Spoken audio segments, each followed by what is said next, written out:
ഈശ്വരാന്വേഷണം അല്ലെങ്കിൽ ദൈവാന്വേഷണം എന്ന് പറയുന്നതിൽ ഓരോരുത്തർക്കും ഓരോരോ രീതിയിലാണ് ആ അന്വേഷണം സംഭവിക്കുന്നത്. അതുകൊണ്ടാണ് ഹിന്ദുമതത്തിന് അത്രയും വലിയൊരു സ്വാതന്ത്ര്യം നമുക്ക് അനുവദിച്ചു തരുന്നുണ്ട് സനാതന ധർമ്മം. മറ്റൊന്നുമല്ല, ഓരോരുത്തർക്കും ഇഷ്ടപ്പെട്ട വഴിയിലൂടെ സഞ്ചരിക്കാം. ചിലപ്പോൾ ഒരാൾക്കൊരു കുത്തനെയുള്ള കയറ്റം കയറി പോകുന്നതായിരിക്കും ഇഷ്ടം, ഒരു മലയുടെ മുകളിലേക്ക്.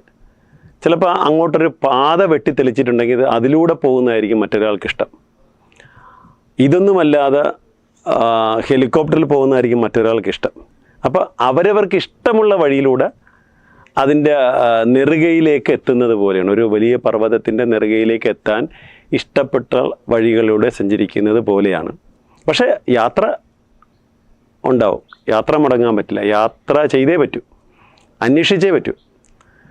വിശ്വസിക്കുക എന്ന് പറഞ്ഞു കഴിഞ്ഞാൽ അത് യാത്രയല്ല, അതൊരു വിശ്രമമാണ്. വിശ്വാസം എന്ന് പറയുന്നത് വെറും ഒരു വിശ്രമം മാത്രമാണ്.